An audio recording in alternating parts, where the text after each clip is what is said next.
Welcome to Real Estate Game Changers Radio, featuring real estate trendsetters and industry influencers, sharing tips and strategies to help home buyers and home sellers get the most out of their next real estate transaction. Now, here's your host, Suzanne Doyle-Ingram. Well, hello, this is your host, Suzanne Doyle-Ingram, and you are listening to Real Estate Game Changers Radio. And I am so excited to introduce you to my guest today. She's actually someone I've known for a long time, and she is a wonderful person. Her name is Sandra Miller. She sells real estate in White Rock, which is a beautiful, amazing area near Vancouver, BC. And Sandra has a ton of experience in real estate, as well as a lot of education, which really separates her from other realtors in the area. She has worked for some of the top real estate development companies, as well as working with, people that are buying homes.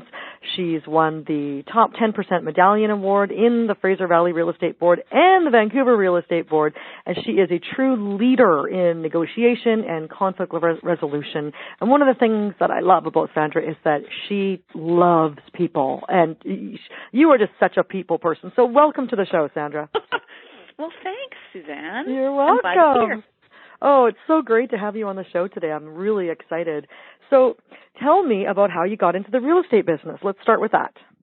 I'll tell you, my dad was a salesperson by heart, and a true salesperson in every sense of the word. So his exuberance for making people happy and negotiating and doing the deal and all that sort of stuff, I guess, wore off me, or wore off on me, and I kind of caught the bug, I guess. I was enrolled in, ironically enough, fashion merchandising, and I thought that I was going to be this world-traveling fashion buyer. And while I was there, I was thinking, oh my gosh, this is not what I want to do. The industry is not where I want to be.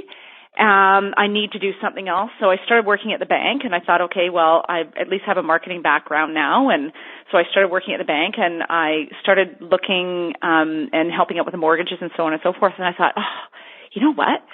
Every realtor I meet is totally fun and great and excited about the job, and that might be something that I want to do. And so I did that. I got licensed at 19 years old. Oh, and great. that's where I began. Yeah. Mm-hmm. And was it hard to have people take you seriously when you were 19 years old? It was really, really, really difficult. So, especially growing up in the area that I'm selling in, it was a really difficult thing to get over the hump of just being, Sandra Young. At the time I was Sandra Young, and their daughter's or son's friend from high school and so on and so forth. And it was very, very difficult because I was young. And I think when I first was licensed, I was the youngest female real estate licensee in the Fraser Valley. I don't know about the Lower Mainland, but I know the Fraser Valley. So it was really difficult. Yeah. And to have people take you seriously as a woman too, I think it would be hard. It was really hard. So I had to convince them that they had to kind of give me a chance. And so once I did, people were very impressed. I got Rookie of the Year with the Real Estate Board when I first started. Oh wow, I didn't know that. Yeah. So I kind of came running out of the gates with excitement, and as soon as I kind of caught that bug, I just felt that I absolutely started loving everything I wanted to do. Good. And I think one of the best ways that you can prove yourself is by proving yourself, by having a track record that people can see. Yeah. It's in black and white. I mean, you're really good at what you do. So that's great. So we talked a little bit about what your career was before you started in real estate and you worked at the bank, but I think you also have some advertising sales experience too, right? I do. I worked for international. Well, I guess it was international at the time, and I actually started selling advertising, and then I got more involved in the sales training aspect of it because they realized that I had high sales experience. So I was basically training all of the new salespeople that came through the company, and we would have a 6 to 7 week sales program, and I taught people more or less the art of negotiation. So, yeah. And that's great because I think that what you do now really isn't sales at all. Isn't it more about, matchmaking and relationships? It is. It is. And you know what? You tend to be a counselor in every sense of the word. You're dealing with the utmost highest transaction that anybody's going to make in their lifetime. And so what you have to remember is that you have to make it fun, but it's a serious business. So you have to do everything you can to work with the people, and you have to know their personalities. You have to become relatable, and you have to really, really be yourself. And if you're not yourself in this business, then your lifeline is going to be very short. That's a really good point. Yeah, you got to be authentic. Very authentic. Yeah. So tell me what you love about your career in real estate.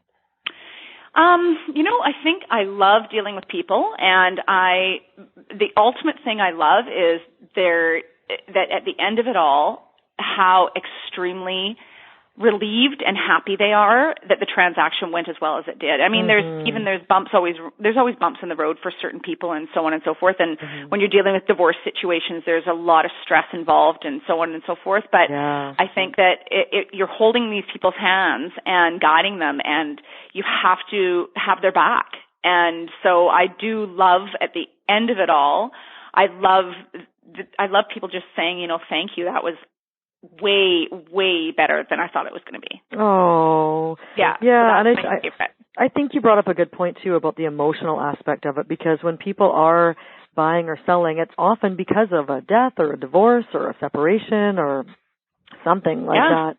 It's not often, I think, that it would all be happy days, No. Yeah. I mean, I've dealt with I just finished dealing with a family who's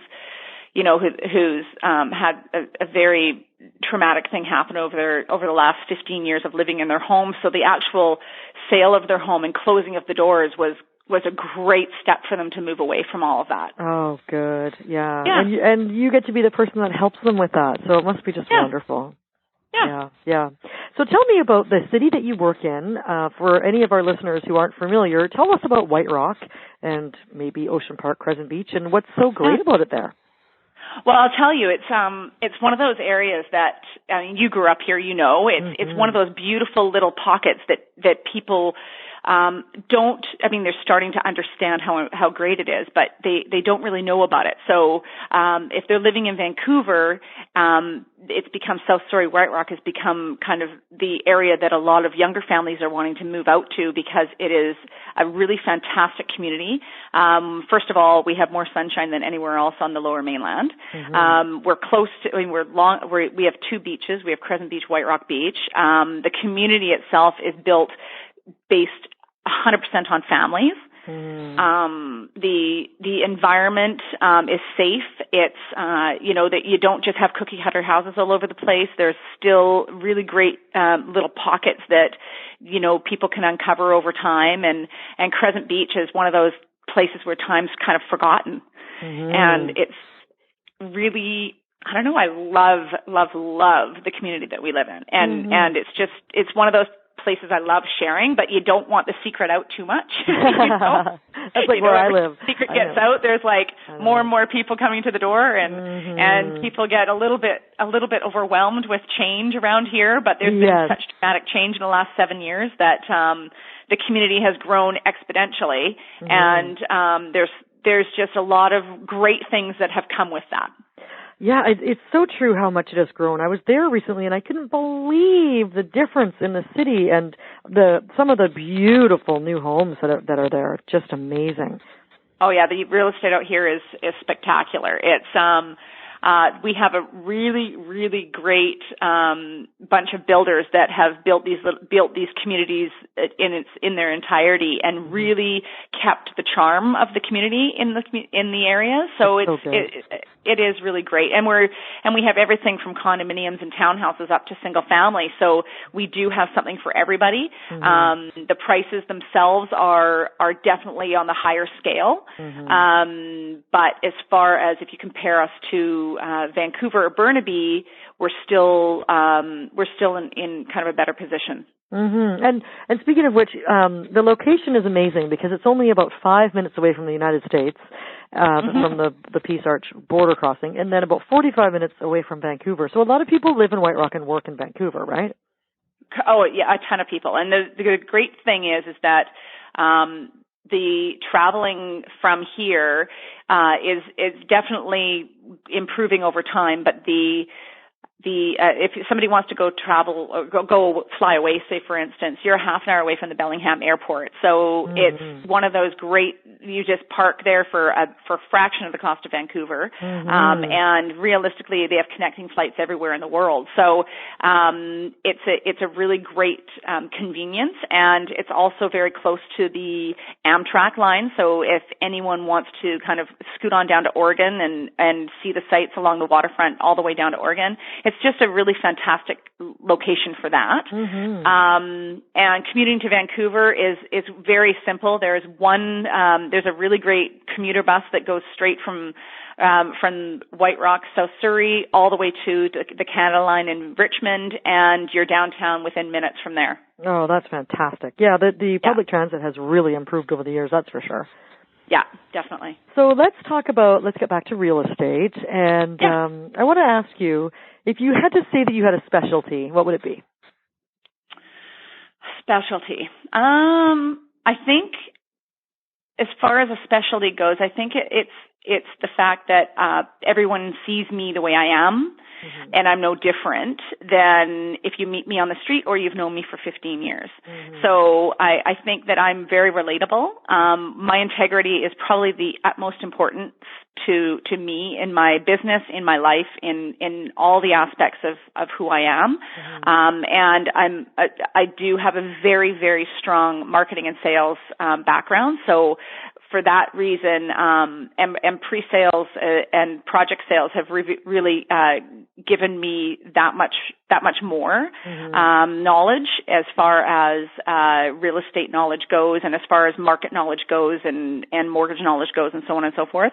I definitely have that background that is a rarity. So you usually don't cross over from project marketing to residential resale, but I have, and I've taken a lot of what I've learned with that and brought it into the residential resale, and that's one of the reasons I've made such a success, I think, out of it. I think that's very, very true. Your realtor has to have marketing experience. That's what they're there for. And it's funny because everyone's like, I think there's a lot of people out there, I'm just going to get my real estate license. Well, you know what? You really have to know what you're doing. And you can have a strong marketing background and be not a very good salesperson, let's just say, for lack of better words. Right. But if you have the marketing and the sales, and the passion, of course, then your success is going to be high. Yeah, and I think in some cases people need a mentor that's going to help them. Yeah, definitely. Yeah, so if just hypothetically, let's say someone came to you and they said, Sandra, I got a new job, or, I'm getting divorced or something, and I need to sell my home quickly. What kind of advice would you give them to help them sell their home quickly? Oh, definitely. Let's get at it. So proactive marketing is probably the most important part. So what I do as a real estate agent, which a lot of people probably do in their fashion, but what I do is I have a team that works for me and works kind of behind the scenes. So the first thing we do is I have my staging decorator come in, and most people have gorgeous homes, but you have to make your home look to appeal to the majority of the people. And so she comes in and she basically stages the homes, gets them camera ready. I have the photographer come in and shoot the videos, and I also do a one-on-one with the sellers where they give me an interview and tell me why they love their house and why they love their community. And then we have everything, the whole single package ready to go the moment that it hits the market. And my pre-sales marketing background is basically another tool that I've been using, and it's really working well where, you basically blast it out as much as you can over a 2-week period before it actually hits the market and get the interest high. Oh, that's and then great. by the time it hits the market, people are lining up. Oh, that's fantastic. And the thing about you is that you know everybody. You are so well connected. That's what somebody needs in a realtor. Yeah, definitely. I mean, it drives my friends and my husband crazy, but, Everywhere I think you go, it's you're talking to everybody. Yeah. And you know what's funny is that's where I get that from my dad. Like my dad was that person. I know. So now, when you go to the grocery store with your kids, do they ask you to please not talk to everyone? Oh, they tell every single time they get out of the car, they're like, "How long is this going to be, Mom?" No, I know. Same with me. Can't be rude. I know it's the same with me. And then they'll say right in front of the person I'm talking to, "Excuse me, but Mom, we had an agreement that you were not going to talk to every single person in the store." And I say, "You know what? I hardly get out of the house. I need to talk to people." I know, it's so funny, isn't it? I know, it's hilarious. Yeah. So that's good. Okay, that's really, really good to know about selling your home quickly and the pre-sales activity that has to go on. I didn't really know anything about that. So that's awesome. Well, you know, it's one of those things where you don't just there are agents that'll do the standard sticking the house or the sign on the thing and putting it in the local newspaper and so on and so forth. That's not enough these days. People, it's the majority of people first of all, they look through the internet first before they even look at a home. So it's very, very important to have your house staged, but not staged to the point where it looks staged, and also not have the pictures not look like your home. So you want people to identify your home when they walk in the door from what they've seen on the internet. Oh yes, absolutely. Yeah. So I've sourced all my photographers and everything, and I've really, really gotten to understand what people are looking for. That's great. Yeah. So you can imagine who would buy this house and what are they looking for? Yeah. You've got to exactly. Yeah. Exactly. So, how do you help the homeowners get the maximum asking price for their home? Well, you know what's interesting about that is everyone thinks, especially in this market right this second that we're in, everyone thinks that their house is worth more than it actually is. Oh. And realistically, I will tell you that the majority of us don't know what it's going to sell for. We have an idea of what it'll sell for based on stats and comparables and all that sort of stuff. But realistically, when it comes right down to the house being for sale, you can't price yourself so high that you're going to eliminate all the viewers. Yeah. So even though those viewers would likely pay the price that you want, they aren't going to start at that point. So it's kind of reverse. So in the market a year ago, you had your house listed for $1.5 million. It would sell for probably 1.45 or 1.47. Nowadays, you have your house listed for 1.5. If it's worth a little bit more or around that price, it's going to sell for $100,000 to $150,000 higher. Now, I wouldn't price anybody's home under value. I definitely go in and I price bang on. And with that being said, I tend to have to instill into everybody that, if it's worth more, it will sell for more. Yes. Yeah, exactly. And I remember my mom, she was a realtor for 25 years. She always said, when people say, Anne, what is my house worth? And she said, it's worth what someone will pay you for it. Exactly. And that's the way it is. You don't know until you get the offers, right? Yep. Yeah. And I've gone into interviews with people where they phone and they want me to give an evaluation and go through my marketing plan with them, of which I do have a marketing plan, and I think that's a rarity as well. But they, and I won't give them the price that they think, and I will basically tell them what I think it's going to sell for or what a great list price is, because you have to attract people's attention somehow. So if I think the house is going to sell for 145, I would definitely go in and say, you know what? Don't list it at 143 or 144 or 145. I would list it 1399. It's only a $50,000 difference. It will sell for more if it's worth more. Oh, that's a good point.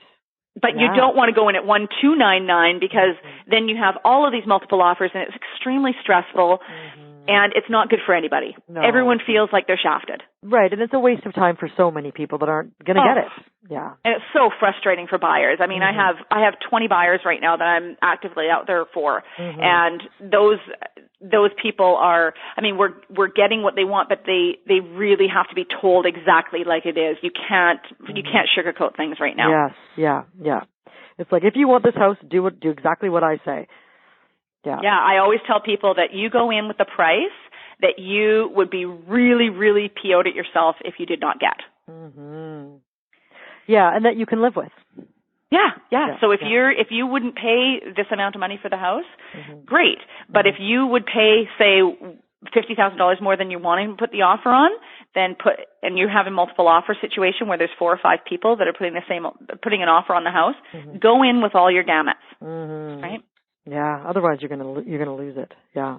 Oh, and you'd be very sad. Yeah. And then you'd be mad at me. When you're talking about over $1 million, what's an extra $50,000?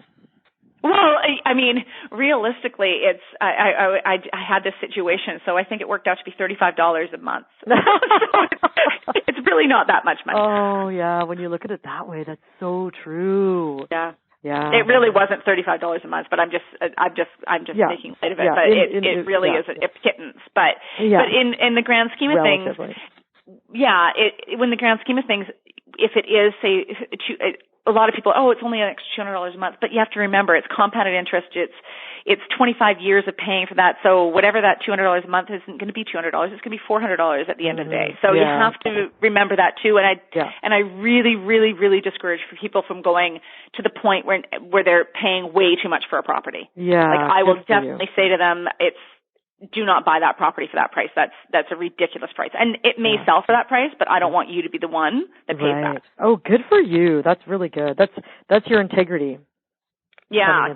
So people phone me up I'd say about 3 or 4 phone calls a week are, hey, Sandra, I want to sell my house. And the first thing I say is why? Like, what is your plan?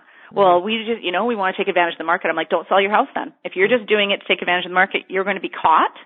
A, you're going to end up renting and spending too much money on rent. Or B, you're going to be ending up in this total whirlwind of trying to buy and spending too much on the other side. Right. That's the thing is you still got to buy if you sell your house. Yeah, people don't think about that, right? They think about the dollar. Right, and they think about how much their house has increased in value and they could get, $500,000 out of their house of equity or something. It's like, well, it's still equity when you're in your house. Yeah, and it's great if you're moving. So, for instance, I have a client right now that's moving over to the Sunshine Coast, which I've told you about. Oh, yeah. And so it makes sense to them because it's a really high market here. Yeah. They can still get something great over there and put money in their pocket. That makes sense to them. Yeah, that's really good. Right. Yeah. Okay, so let's move on to, I want to talk about your community again, about White Rock. So tell me a little bit about how you're involved in your community. Okay, so my kids are in everything, of course. Typical mom. I'm just trying to break it down, and they're involved in everything. Both of them are in high school now. I have 2 stepsons, and so I have 2 daughters. Two daughters and 2 stepsons. Yeah. Yes. 4 kids. Wow. 4 kids, yeah. So my daughters are the ones that actually live in this community full time. So they're very involved in sports. And my oldest daughter plays hockey and she dances, and soccer, and she's coaching at the local swim club and so on and so forth. And my younger daughter plays water polo. She dances. She swims competitively, and yada, yada, yada. So you meet a ton of people through there. But as far as the community involvement goes, I'm on the board of directors for the Beach House Theater, which is a fantastic little community theater out this way that my girlfriend started a number of years ago. That is Jamie Radcliffe's wife. Oh, Candace. But there you go. Oh, that's an old friend of Suzanne's and mine. Yeah. Anyway, so she has taken the Bard on the Beach kind of situation where it's Shakespearean plays on the beach and so on and so forth, and she's expanded it out this way, and it's absolutely a phenomenal 2-week run down in the summertime. Oh, that's great. So I've been on the board of directors. Oh, yeah, you do, because they're on sale right now. Okay, perfect. I'll talk to you about that. So beachhousetheater.ca. Okay. Anyway, so that's one of the ways I'm involved. I help out quite a bit with the Crescent Beach Swim Club as well, which is something that I grew up with. Me too. And so and I just actually signed on to be involved in the Centennial, which is coming up in 2 years. Oh my goodness. So, yeah. That's fantastic.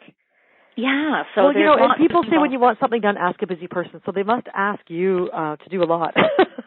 Well, they do, and it's funny because my sister has a really bad problem saying no. I don't. Yeah. So I've learned that I've learned my boundaries, and I've learned that with a busy career like myself, like I have, and I have my busy children and my husband and my home and everything. I need to have a balance, and I do. I have a fantastic balance. I love to hear that because I recently, over the last few years, learned to say no too. And I remember someone asked me once, it was for like a theater thing or something, and it was a retired older woman said, Suzanne, I was wondering if you could help out with that. I said no, and before she could even finish her sentence, she looked like I'd slapped her across the face. And I said, oh, I'm sorry, I don't know what it is, but I can't because I'm learning to say no. She was like, good for you. But I know that, like, I feel comfortable saying no to things because I know I already help out in so many other ways. So I feel like my volunteerism cup is full.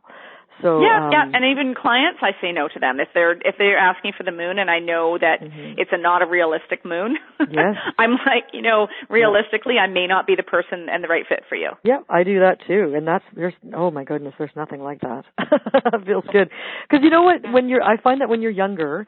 You find yourself saying yes to something and you get that feeling in your stomach like, I really shouldn't be doing this. And then next thing you know, you regret it because you knew. And you're like, oh, how many times do I need to learn this lesson, So that's awesome. So another question I have for you. This radio show is called the Real Estate Game Changers radio show. Yes. So I think you're a real estate game changer, and I want to know what you think about that and what makes you a real estate game changer. Oh, gosh. Well, I feel that I have passion for my job. I definitely love what I do, and I think I'm very relatable. And much different than you see the real estate agents on TV and so on and so forth, and you have a certain persona. It's a very, very hard business to be in, but if you are yourself at all times, and you are involved in your community, and you strongly know what you're saying is worth hearing. That's what makes you. You have to have conviction, and you cannot pull the wool over people's eyes.